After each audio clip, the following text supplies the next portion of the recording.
الدموع سبيل مريح تنهدى يا صاحي كي تستريح وبث. Cicit Rasulullah, Ali bin Husain sang ahli ibadah. Tahun itu, tamatlah riwayat Kekaisaran Persia. Yazdajir, kaisar terakhir Persia wafat di pengasingan, sementara seluruh harta, prajurit dan kerabat istana menjadi tawanan kaum muslimin. Semuanya diangkut ke Madinah Al-Munawwarah. Kemenangan kaum muslimin itu menghasilkan tawanan yang berjumlah banyak, dari kalangan terhormat, dan belum pernah penduduk Madinah melihat hasil ghanimah sebanyak dan begitu berharga seperti itu. Di antara para tawanan tersebut terdapat pula 3 orang putri Kaisar Yazdajir. Orang-orang memperhatikan para tawanan tersebut dan beberapa saat kemudian sebagian mereka ikut membelinya, sedangkan bayarannya dimasukkan ke Baitul Ma'al kaum muslimin. Tidak ada lagi yang tertinggal selain para putri kaisar yang sangat jelita lagi masih belia. Ketika ditawarkan untuk dijual, mereka semua tertunduk ke bumi merasa hina dan rendah. Air mata meleleh dari kedua pipi mereka.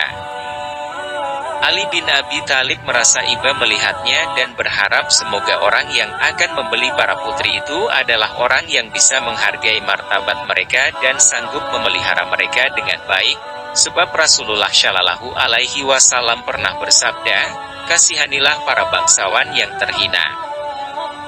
Dengan segera beliau mendekati Amirul Mukminin Umar bin Khattab dan mengusulkan, para putri kaisar itu sebaiknya tidak diperlakukan seperti tawanan lainnya. Umar radhiyallahu anhu berkata, engkau benar, tapi bagaimana caranya? Ali berkata, umumkan harga mereka setinggi mungkin, lalu beri mereka kebebasan untuk memilih orang yang bersedia membayarnya. Saran Ali disetujui dan segera dilaksanakan oleh Umar. Putri yang pertama memilih Abdullah bin Umar, putri kedua memilih Muhammad bin Abu Bakar, sedangkan ketiga yang dipanggil dengan Syah Zinaan memilih Husain bin Ali bin Abi Thalib radhiyallahu anhu, cucu Rasulullah Shallallahu Alaihi Wasallam. Tak lama setelah itu, putri yang ketiga langsung memeluk Islam dan bagus keislamannya. Sehingga dia beruntung dengan agama yang lurus, juga dimerdekakan dan dijadikan istri oleh Husain setelah tadinya berstatus budak. Setelah itu dia tanggalkan segala hal yang berkaitan dengan paganisme, penyembahan berhala, dan mengganti nama, Syah Zinan, yang berarti ratunya para wanita menjadi Ghazalah. Ghazalah amat bahagia menjadi istri dari suami yang paling baik dan paling layak untuk mendapatkan putri raja. Sehingga tiada lagi yang dia cita-citakan selain mendapatkan karunia anak. Beberapa waktu kemudian, Allah pun memuliakan beliau, tidak lama kemudian beliau dikaruniai seorang anak yang tampan. Beliau memberinya nama Ali, sama dengan nama kakeknya Ali bin Abi Thalib radhiyallahu anhu. Hanya saja, kebahagiaan itu tak lama dirasakan Ghazalah. Ia segera memenuhi panggilan Rabb-nya akibat pendarahan terus-menerus sesudah melahirkan. Sehingga tidak ada kesempatan bagi beliau untuk bersenang-senang dengan anaknya. Kini, anak tersebut dirawat oleh seorang budak wanita. Dia dicintai seperti darah dagingnya sendiri, dipelihara lebih baik daripada anaknya sendiri. Maka si kecil itu tumbuh tanpa mengenal ibu lain selain budak wanita itu. Menginjak usia maja, Ali bin Husain sangat tekun dan antusias menuntut ilmu. Madrasah pertama beliau adalah rumahnya sendiri, rumah yang paling mulia dan gurunya pun ayahandanya sendiri. Madrasah yang kedua adalah Masjid Nabawi Asy-Syarif yang ramai dikunjungi sisa-sisa sahabat Nabi Shallallahu Alaihi Wasallam dan generasi pertama tabi'in. Mereka begitu bersemangat mendidik para putra sahabat utama. Mengajari kitabullah, fikih, serta riwayat hadis-hadis Nabi Shallallahu Alaihi Wasallam sesuai dengan target dan objek yang ditujunya. Juga menceritakan tentang perjalanan dan perjuangan Rasulullah, tentang syair-syair Arab dan keindahannya. mengisi hati mereka dengan kecintaan, takut, dan ketakwaan kepada Allah Subhanahu wa Ta'ala. Dan akhirnya mereka berhasil menjadi ulama yang mau beramal dan menjadi pembimbing bagi orang-orang yang mendapat petunjuk. Hanya saja hati Ali bin Husain tidaklah terkait kepada sesuatu melebihi keterpautan hatinya terhadap kitabullah. Tak ada hal lain yang lebih dikagumi sekaligus ditakuti daripada kalimat-kalimat, janji dan ancaman yang ada di dalamnya. Jika ayat yang beliau baca menyebut-nyebut tentang surga, serasa terbang kerinduan beliau terhadapnya. Bila membaca ayat-ayat tentang neraka, gentar-gemetar seakan melihat dan merasakan panas api di tubuhnya. Memasuki usia dewasa, dia tumbuh menjadi seorang pemuda yang kaya ilmu dan ketakwaan. Penduduk Madinah mendapatinya sebagai pemuda Bani Hashim yang patut diteladani ibadah dan ketakwaannya, terhormat, luas pengetahuan, dan ilmunya, mencapai puncak ibadah dan takwanya. Sampai-sampai setiap kali selesai wudhu terlihat wajahnya pucat pasi seperti orang ketakutan. Bila ditanya tentang hal itu beliau menjawab, "Duhai celaka, tidakkah kalian tahu, kepada siapa aku akan menghadap dan siapa yang akan aku ajak berbicara?" Melihat kepribadian beliau tersebut, kaumnya memberikan julukan, Zainul Abidin, hiasan para ahli ibadah, dan julukan ini justru lebih dikenal daripada nama aslinya. Selain itu, karena sujud yang sangat lama, penduduk Madinah juga menyebutnya sebagai As-Sajjad. Dan karena jiwanya yang bersih, dijuluki pula dengan Az-Zaki. Zainul Abidin yakin bahwa sumsum ibadah adalah doa. Beliau sendiri paling gemar berdoa di tirai Ka'bah dengan doanya, "Wahai Rabbku, Engkau menjadikan aku merasakan rahmat MU kepadaku seperti yang kurasakan dan Engkau berikan nikmat kepadaku sebagaimana yang Engkau anugerahkan, sehingga aku berdoa dalam ketenangan tanpa rasa takut dan meminta sesuka hatiku tanpa malu dan ragu. Wahai Rabbku, aku berwasilah kepada MU dengan wasilah seorang hamba lemah yang sangat membutuhkan rahmat dan kekuatan MU demi melaksanakan kewajiban dan menunaikan hak MU. Maka terimalah doaku, doa orang yang lemah, asing dan tak ada yang mampu menolong kecuali Engkau semata, wahai Akramal Akramin." Taus bin Kaisan pernah melihat Zainul Abidin berdiri di bawah bayang-bayang Baitul Atiq, Ka'bah, gelagapan seperti orang tenggelam, menangis seperti ratapan seorang penderita sakit dan berdoa terus-menerus seperti orang yang sedang terdesak kebutuhan yang sangat. Setelah Zainul Abidin selesai berdoa, Taus bin Kaisan mendekat dan berkata, "Taus, wahai cicit Rasulullah, kulihat Anda dalam keadaan demikian padahal Anda memiliki 3 keutamaan yang saya mengira bisa mengamankan Anda dari rasa takut." Zainul Abidin, "Apakah itu wahai Taus?" Taus, pertama, Anda adalah keturunan Rasulullah Shallallahu Alaihi Wasallam. Kedua, Anda akan mendapatkan syafaat dari kakek Anda dan ketiga, rahmat Allah bagi Anda. Zainul Abidin, "Wahai Taus, garis keturunanku dari Rasulullah tidak menjamin keamananku setelah ku dengar firman Allah." Kemudian ditiup lagi sangkakala, maka tidak ada lagi pertalian nasab di antara mereka hari itu. Quran Surat Al-Kahfi 99. Adapun tentang syafaat kakekku, Allah Subhanahu wa Ta'ala telah menurunkan firman-Nya. Mereka tiada memberi syafaat melainkan kepada orang yang diridai Allah. Quran Surat Al-Anbiya 28. Sedangkan mengenai rahmat Allah, lihatlah firman-Nya. Sesungguhnya rahmat Allah amat dekat kepada orang-orang yang berbuat baik. Quran Surat Al-A'raf 56. Takdir Allah Subhanahu wa Ta'ala menghendaki, ketakwaan Zainul Abidin benar-benar tak terlampaui orang lain. Kebijakannya, kedermawanannya dan sifat sebenarnya. Tak heran bila kisah hidupnya senantiasa menyemarakkan buku-buku sejarah dan mengharumkan lembar-lembarnya dengan keluhuran budinya. Di antaranya adalah riwayat dari Hasan bin Hasan. Pernah terjadi perselisihan antara aku dengan putra pamanku, Zainul Abidin. Kudatangi dia tatkala berada di masjid bersama sahabat-sahabatnya. Aku memakinya habis-habisan, tapi dia hanya diam membisu sampai aku pulang. Malam harinya ada orang mengetuk pintu rumahku. Aku membukanya untuk melihat siapa gerangan yang datang. Ternyata Zainul Abidin. Tak aku sangsikan lagi, dia pasti akan membalas perlakuanku tadi siang. Namun ternyata dia hanya bicara, "Wahai saudaraku, bila apa yang Anda katakan tadi benar, semoga Allah Subhanahu wa Ta'ala mengampuniku.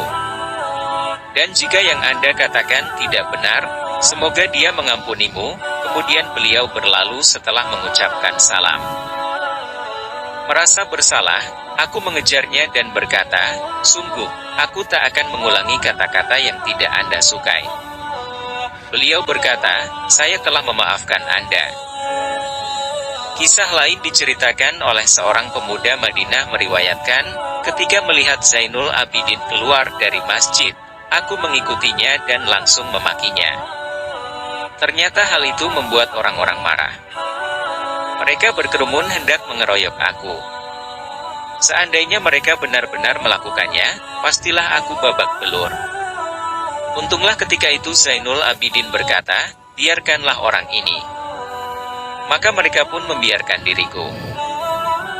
Melihat aku gemetar ketakutan, dia menatap dengan wajah bersahabat dan menenteramkan hati, lalu berkata, "Engkau telah mencelaku sejauh yang kamu ketahui, padahal apa yang tidak Anda ketahui lebih besar lagi. Adakah Anda memiliki keperluan sehingga saya bisa membantu Anda?" Aku menjadi malu sekali dan tak bisa berkata apa-apa. Begitu melihat gelagatku, beliau memberikan baju dan uang 1000 dirham. Sejak itu setiap kali melihatnya aku berkata, "Saya bersaksi bahwa Anda memang benar-benar keturunan Rasulullah Shallallahu Alaihi Wasallam." Kisah berikutnya dituturkan oleh pembantunya sendiri, "Aku adalah pembantu Ali bin Husain. Suatu kali aku disuruh memenuhi salah satu kebutuhannya, tapi aku terlambat melakukannya.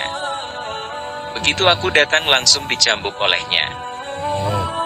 Aku menangis bercampur marah sebab dia tak pernah mencambuk siapapun sebelum itu. Aku berkata, Allah wahai Ali bin Husain, mengapa tatkala Anda menyuruhku memenuhi keperluanmu, namun setelah kupenuhi Anda justru memukulku?" Beliau terkejut lalu menangis mendengar kata-kataku. Lalu berkata, "Pergilah ke Masjid Nabawi, syalatlah 2 rakaat kemudian berdoalah, ya Allah, ampunilah Ali bin Husain. Bila engkau mau melakukannya, engkau akan aku merdekakan." Aku mengikuti kata-katanya. Aku sholat dan berdoa seperti yang dimintanya. Ketika kembali ke rumahnya, diriku telah menjadi orang yang bebas merdeka. Allah Subhanahu wa Ta'ala memberikan karunia kekayaan yang melimpah kepada Zainul Abidin. Perdagangannya selalu untung dan tanah pertaniannya subur, dikelola para budaknya. Makin hari makin maju perdagangan dan pertaniannya semakin bertambah banyak hartanya. Akan tetapi Zainul Abidin tidak bersenang-senang dengan kekayaannya itu. Sikapnya tidak berubah. Kekayaannya dimanfaatkan untuk membangun jalan kebaikan menuju akhirat. Begitulah, kekayaan menjadi indah di tangan hamba yang syalih. Di antara amal syalih yang beliau sukai adalah bersedekah dengan sembunyi-sembunyi. Di saat malam mulai gelap, beliau memikul sekarung tepung di punggungnya, keluar menembus kegelapan malam ketika orang-orang tidur nyenyak. Beliau berkeliling ke rumah para fakir miskin yang tak suka menadahkan tangannya. Tidak heran jika banyak orang miskin Madinah yang hidup tanpa mengetahui dari mana jatuhnya rezeki untuk mereka itu. Setelah Ali bin Husain wafat dan mereka tak lagi menerima rezeki-rezeki itu, barulah mereka menyadari siapakah gerangan manusia dermawan itu. Sewaktu jenazah Zainul Abidin dimandikan, terlihat ada bekas hitam di punggungnya, sehingga bertanyalah mereka yang memandikannya, "Bekas apa ini?" Di antara yang hadir menjawab, "Itu adalah bekas karung-karung tepung yang selalu dipikulnya ke 100 rumah di Madinah ini." Setelah wafatnya Zainul Abidin, terputus sudah bantuan bagi fakir miskin itu. Pembebasan Buddha secara besar-besaran yang dilakukan Zainul Abidin disebarkan oleh para perantau ke timur dan barat. Tingkah lakunya seakan seperti dongeng yang direkayasa dan banyaknya melebihi hitungan orang yang membilangnya.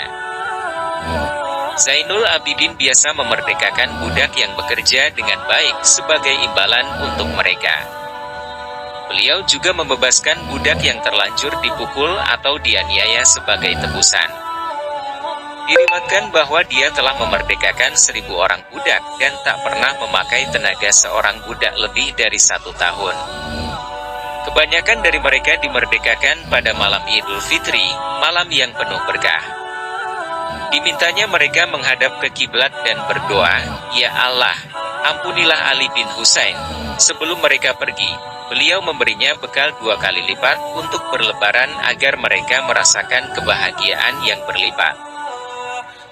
Beliau dicintai dan dirahmati oleh segenap penduduk Madinah. Bila beliau berjalan menuju masjid atau kembali darinya, orang-orang selalu memperhatikannya dari tepi-tepi jalan. Pernah Hisham bin Abdul Malik yang sedang menjabat sebagai Amirul Mukminin datang ke Mekah untuk berhaji. Ketika beliau tawaf dan hendak mencium Hajar Aswad, para pengawal memerintahkan orang-orang supaya melapangkan jalan untuknya. Namun mereka tak mau minggir dan tak menghiraukan rombongan Amirul Mukminin, karena itu adalah rumah Allah Subhanahu wa Ta'ala dan semua manusia adalah hambanya. Sementara itu dari kejauhan terdengar suara tahlil, la ilaha illallah, dan takbir. Di tengah-tengah kerumunan terlihat seseorang berperawakan kecil, wajahnya bercahaya, nampak tenang, dan berwibawa. Dia mengenakan kain dan jubah, di dahinya tampak bekas sujud. Orang-orang berdiri berjajar, menyambut dengan pandangan penuh cinta dan kerinduan. Dia terus berjalan menuju Hajar Aswad kemudian menciumnya. Seorang pengawalnya menoleh ke arah Hisham. Siapa orang yang dihormati sedemikian rupa oleh rakyat itu? Hisham berkata, "Aku tidak tahu. Kebetulan di dekat situ hadir Farasdak." Lalu dia berkata, "Barangkali Hisham tidak kenal, tapi saya mengenalnya. Beliau adalah Ali bin Husain." Selanjutnya dia bersyair. Orang ini, bebatuan yang diinjaknya pun mengetahuinya. Tanah haram dan Baitullah pun mengenalnya. Dialah putra terbaik di antara hamba Allah seluruhnya. Berjiwa takwa, suci, bersih, dan luasnya ilmunya. Dialah cucu Fatimah jika Anda belum mengenalnya. Cicit dari orang yang mana Allah menutup para nabi dengannya. Pertanyaanmu, siapa dia, tak mengurangi ketenarannya. Orang Arab dan Ajam mengenal, meski kau tak mengenalnya. Kedua tangannya laksana hujan yang semua memanfaatkannya. Manusia membutuhkan uluran tangannya. Tak ada yang dikecewakan olehnya. Tiada pernah berkata, tidak, selain dalam tasyahudnya. Kalaulah bukan karena syahadah, niscaya hanya ada kata, ya. Menyebarkan kebaikan di tengah manusia. Sirnalah kezaliman, miskin, dan papa. Jika orang Quraisy melihatnya pastilah berkata, sampai setinggi itukah kemuliaannya? Tertunduk mata karena malu kepadanya. Merasa kerdil melihat kehebatannya. Tak pernah lupa tersenyum tatkala berkata-kata. Di tangannya tergenggam tongkat yang harum aromanya. Dari tangan manusia cerdas hidung mencium bau wanginya. Keturunan Rasulullah dia asalnya. Alangkah mulia asalnya, akhlaknya, dan juga perangainya. Semoga Allah meridai cicit dari Rasulullah Shallallahu Alaihi Wasallam ini dan beliau pun rida. Sungguh beliau adalah potret manusia yang takut kepada Allah Subhanahu wa Ta'ala baik tatkala sendiri maupun dalam keramaian, memenuhi jiwanya dengan ketakutan terhadap siksa Allah dan harapan akan limpahan pahalanya.